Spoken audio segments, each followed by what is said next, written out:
Tema número 8. Abuso de autoridad. 1. Concepto.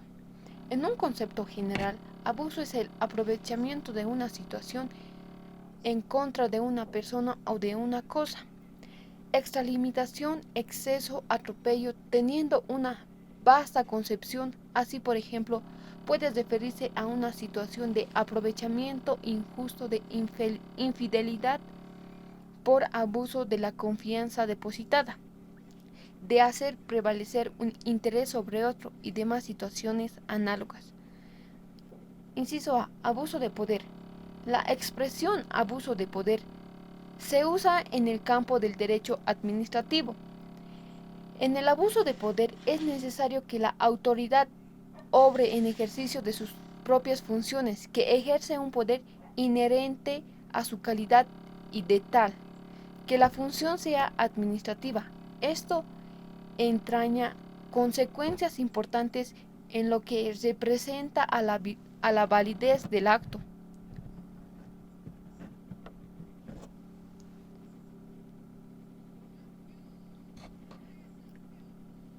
que propone siempre la competencia de la autoridad, es decir, que ésta obre en los límites de sus atribuciones.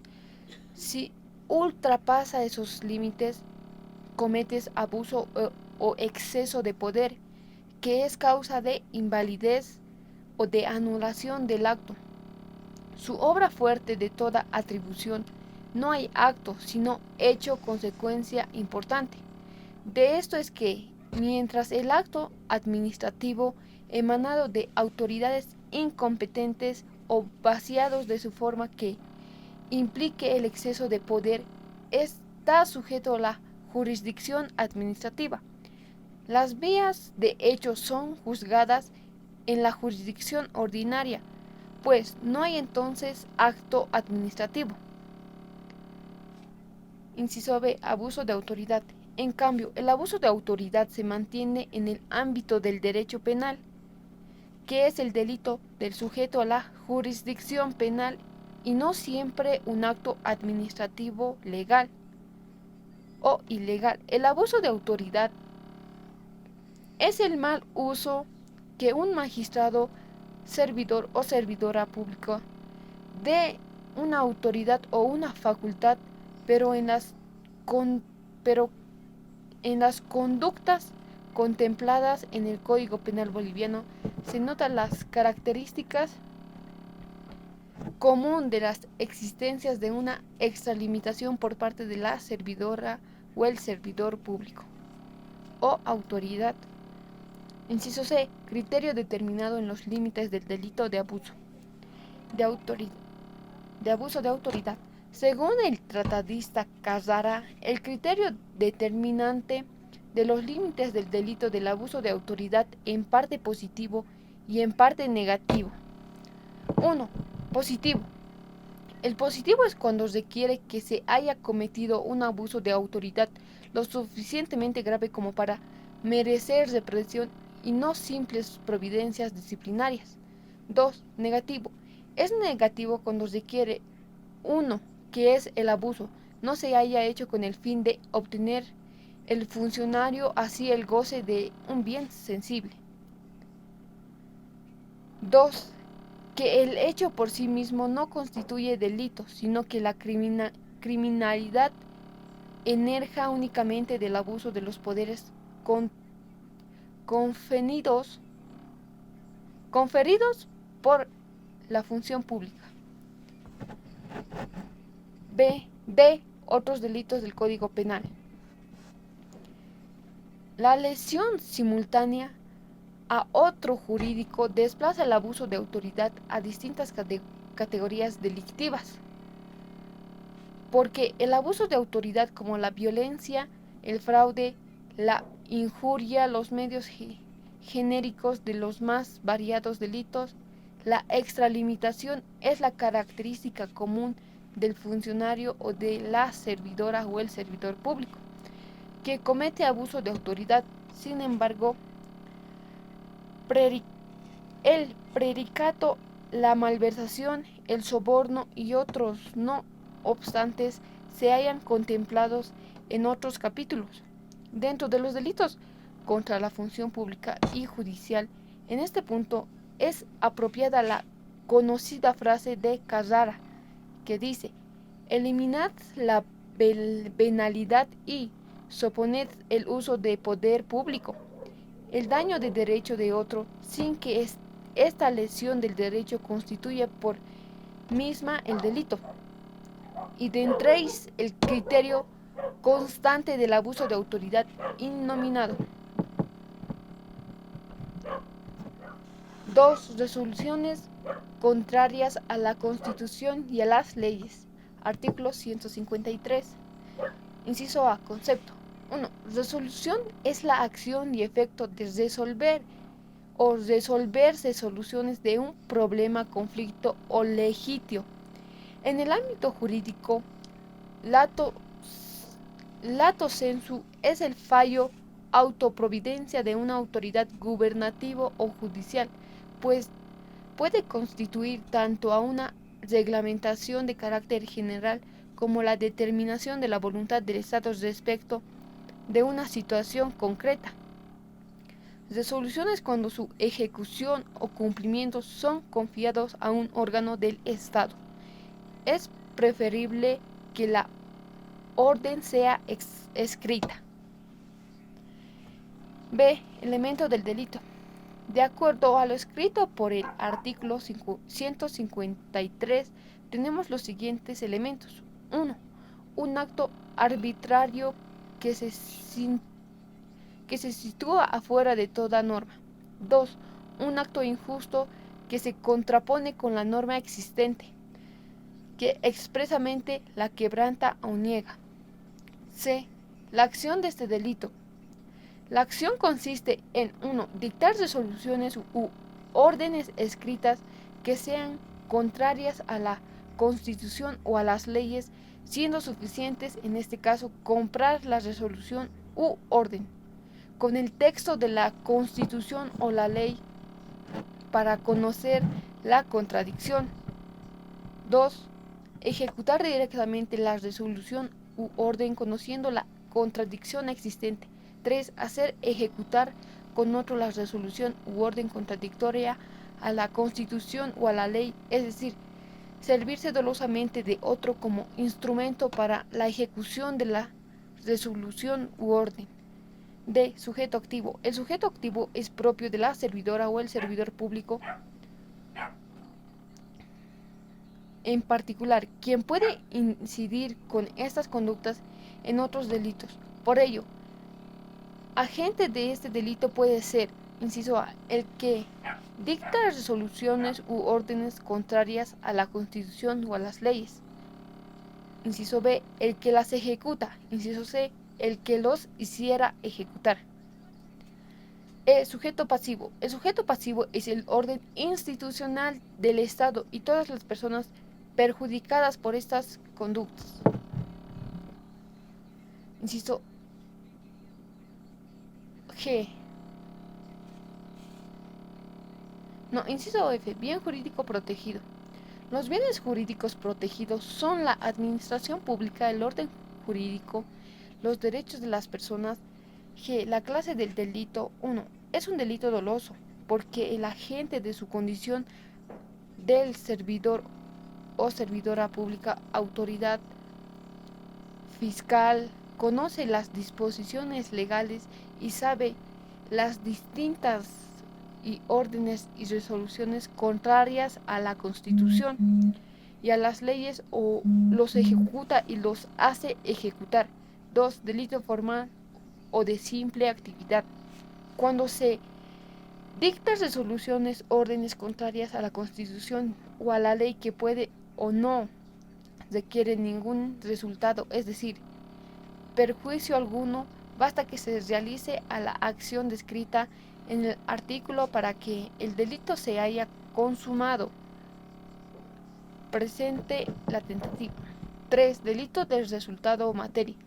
Cualquier agente ejecuta personalmente la resolución ilegítima, así como cuando los hace ejecutar por terceros. En este caso presenta la tentativa. Y Agravación. Si el delito ocasiona daño económico al Estado. 3. Incumplimiento de deberes. Artículo 154. Inciso A. Conceptos. El incumplimiento significa desobediencia de los órdenes reglamentados o leyes, por lo general el modo negativo por la abstención u omisión, al contrario de los casos de infracción o violación. 2. Deber. La teoría del deber encuentra su desarrollo en la filosofía y en la ética, disciplinas que han establecido su naturaleza, alcances y fundamento. De ahí que debe suponer lo que es forzoso, lo que no puede ser de otra manera. El derecho, orden o la observancia de conductas que están de acuerdo con los deberes morales y religiosos. Es decir, esos deberes se convierten en un jurídico cuando los manda la ley y su cumplimiento es reprimido a una sanción. En la conducta política del Estado. B. Conforme señala el artículo 14 en el parágrafo 4 de la Constitución Política del Estado, en ejercicio de los derechos, nadie será obligado a hacer lo que la Constitución y las leyes no manden, ni privarse de los que están a prueba. El artículo 108 del parágrafo 1 de la citada Constitución señala que son deberes de las bolivianas y bolivianos conocer, cumplir y hacer cumplir la Constitución y las leyes. El artículo 235, numeral 1 de la misma Constitución establece que son obligaciones de las servidoras y servidores públicos cumplir la Constitución y las leyes, de modo que la palabra debe y tiene tal estricto alcance de deber jurídico. Debe tratarse de un deber impuesto por la ley, de ahí que las faltas disciplinarias, los caracteres religiosos, sociales o morales no están comprendidos, sino la medida que el derecho los reconozca. Toda vez que en el artículo 216 en el parágrafo 1 de la Constitución actual señala que si durante el proceso hay un sobre la norma aplicable, debe regir la misma favorable al impuesto o proceso. C. Sujeto activo y pasivo y bien jurídico protegido. 1. Sujeto activo es la servidora o el servidor público. 2. Sobre el sujeto pasivo se observa un sujeto pasivo inmediato que es el Estado y otro mediato que es el particular que sufre el detrimento. 3. El bien jurídico tutelado es la función pública. D. Clases de delito. 1. En la modalidad de omitir es un delito de omisión porque el agente se abstiene de realizar un acto propio de su función y es también un delito doloso. En consecuencia, no se admite la forma culposa ya que la ley se refiere a omitir ilegalmente. 2. En la modalidad de rehusar hacer es un delito de comisión por omisión, por lo que el agente no ejecuta un acto propio de su función que debió realizar, trayendo como consecuencia un mal que de otros modos se hubiera evitado, al igual que en el caso anterior es doloso. 3. En la modalidad de redactar es un delito formal o de pura actividad porque es irrelevante la producción o no del efectivo perjuicio. Por lo tanto, no se admite la tentativa. Es también delito doloso. No es posible la forma culposa debido habido cuenta que las leyes se refiere a retar ilegalmente y así impuestas por un exceso de tareas de la servidora o servidor público.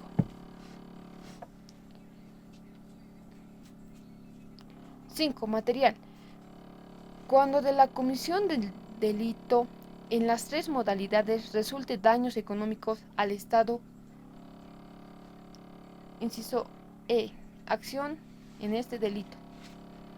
En el artículo 154 del Código Penal, como el delito de incumplimiento de deberes de las y los servidores públicos, tipifica tres conductas de modalidades: omitir, rehusar, hacer o retardar un acto propio de sus funciones. En este entendido, el acto propio de la función o el servidor público tiene que estar clara y expresamente señalado por la Constitución o la ley, toda vez que la analogía en materia penal no tiene cavidad. Es importante especificar en cualquiera de esas modalidades típicas previstas en el artículo 154 del Código de la Constitución Política. Se subsume el hecho principal cometido por el agente. 1. Omitir. Resulta una dolosa abstención del agente porque precisamente no hace aquello que debía hacer de acuerdo con el precepto legal, cuando nada impedía de manera perentoria actuar de conformidad con la ley, de modo que en esta modalidad es necesario señalar con precisión la ley que indique en este acto es propio de la función del o la servidor público fue ilegalmente omitido, explicando en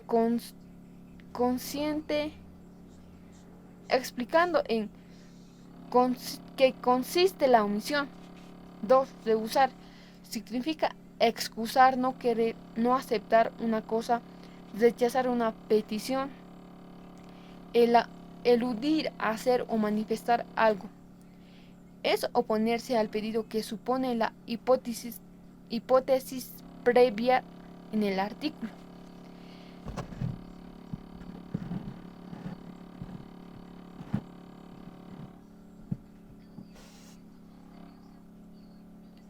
En esta segunda modalidad también hay que establecer con claridad la ley que exprese ese acto de propio de la función del o del servidor público fue ilegalmente rechazado o eludido en su ejecución o realización. 3. Retardar, que es definir, detener, entorpecer, dilatar, es no ejecutar en tiempo hábil o con la debida diligencia el acto que se trata. Se refiere al caso del o del servidor público que retarde ilegalmente un acto que es propio de su función después de transcurridos los términos legales. En esta modalidad, la acción consiste en que la o el servidor público deje de transcurrir el lapso fijado por la ley para que realice o cumpla el acto propio de su función dispuesta por la ley.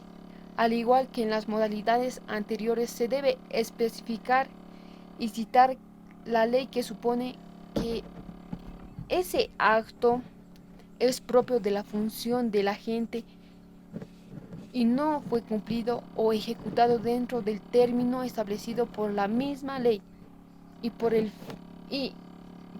fue ilegalmente retardada su ejecución. F. Importación de particularizar hechos cometidos en alguna de las modalidades señaladas por el artículo 154 del Código Penal. No especificar en cuál de estas tres modalidades típicas previstos en el artículo 154 de la Constitución Política se subsume al hecho principal. 1. Una violación de los derechos y garantías del sujeto activo, al estar ausente de garantía, de certeza y la imputación formal y acusaciones establecidas en los artículos 302 y 341. En los incisos 2, 3 y 4 del Código Penal de Procedimiento Penal. Una situación que restringe gravemente en el derecho de la defensa toda vez que se debe señalar cuál de estas modalidades previstas es la que se atribuye al imputado. Por ello es necesario que se articule el hecho cometido por el agente para calificar concretamente el delito y su grado de participación, como señala el artículo 302. De modo que esto a su vez puede asumir defensa sobre los hechos que se atribuyen en igualdad de condición. 3. Su carácter en subsidiado de otra figura porque si comete, por ejemplo, denegación de auxilio u omite una denuncia, incurre otras violaciones de sus deberes de servidora o servidor público, pero sancionables como delitos distintos. 4. Incumplimiento de deberes. Protección a mujeres en situación de violencia.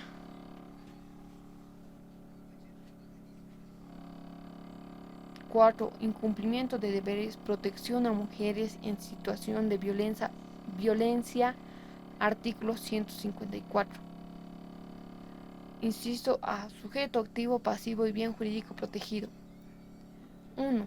El sujeto activo es la servidora o el servidor público. 2. El sujeto pasivo es el Estado y la mujer en situaciones de violencia. 3. El bien jurídico protegido es la función pública, así como la integridad física del sujeto pasivo que se haya expuesto al delito de violencia. B. Clases de delito. 1. En la modalidad de acción, inciso A, es un delito de acción o de ejecución o comisión porque el agente en ejercicio de su función pública realiza una serie de actividades o movimientos a través de los cuales manifiesta la voluntad de apropiar la impunidad u obstaculización de la investigación de un delito de violación contra las mujeres. B. Es un delito doloso. Habida cuenta que el sujeto activo hace favorable o adecua la condición para dejar en impunidad a una posible autor de un delito de violencia contra la mujer u obstaculizar su investigación con el mismo fin, ya que la ley se refiere a propiciar. 2. En la modalidad de omitir es un delito de omisión porque la gente se abstiene o deja de realizar un acto propio de su función y deja en la impunidad a un posible autor de delito de violación contra las mujeres o favorecerlo no haciendo nada porque este autor impide o descubre su investigación. B. De particularizar el hecho cometido en alguna de las modalidades señaladas por el artículo 154 del Código Penal. Se subsume el hecho principal. 1. La violación de los derechos y garantías del sujeto activo. 2. Una situación que restringe gravemente el derecho de la defensa sobre una fundamentación remitido a lo expresado. Inciso E. Elemento de este delito. Los elementos de este delito proporcionan la impunidad u obstaculización en la investigación de los delitos de violencia contra las mujeres. 1. Impunidad. Significa falta de castigo de la ley. Se refiere a que la o el servidor público haga favorable de las condiciones que el posible autor de un delito de violencia contra la mujer pueda quedar impune o sin sanción penal. 2. Obstaculizar. Se refiere al hecho de impedir o discutir la concesión de un propósito, siendo esto así la especie del junto activo con las dificultades para impedir la investigación de un delito de violencia contra la mujer siga su trámite legal y que su autor quede sin sanción. 6. Denegación de auxilio en el artículo 156. Concepto. Inciso A. Las fuerzas públicas significan conjunto de agentes de autoridad, armados, generalmente uniformados, que bajo la dependencia del poder público tienen por objeto mantener el orden público. Inciso B. La acción de este delito. La acción puede realizarse en tres formas: rehusando, emitiendo o retardando. El auxilio de la primera manera es negando directamente o hacerlo. La segunda, dejándolo de hacer, y la tercera, no haciendo plazos previstos a la falta de este tiempo oportuno. Para que el acto produzca su efecto, al igual que los delitos anteriores, es importante especificar a cuál de estas modalidades típicas se subsume el hecho principal. Sobre la fundamentación nos remitimos a lo expuesto en el artículo 154 del Código Penal. C. Condición objetiva. El auxilio debe ser legalmente requerido, vale decir que quien lo pide debe hacerlo con las formabilidades debidas, percibiendo la justicia intrínseca del orden que debe tratar de un auxilio de competencia al requerimiento conforme a la ley establece, debe efectuarlo una autoridad de su competencia. La denegación debe ser injustificada en el sentido de que no surtan causas de injustificación que impida la presentación de la fuerza. Inciso D. Sujeto activo y bien jurídico protegido. 1. El sujeto activo es el propio funcionamiento encargado en la fuerza pública. 2. Sujeto pasivo, el Estado. 3. El bien jurídico protegido es la función pública. 6. Abandono de cargo. La acción en este delito. 1. En la primera parte, inciso A, material. En la primera parte de sus delitos material o del resultado porque el delito se consuma si a consecuencia del abandono hay daños al servicio público.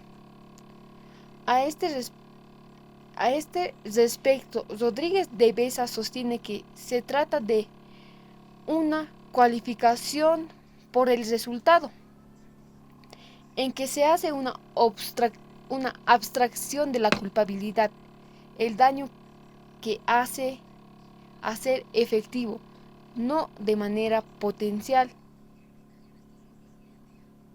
no meramente potencial. Inciso B. Se trata de un delito de omisión, es decir, de no conocimiento con su función, de no cumplimiento por su función. 2.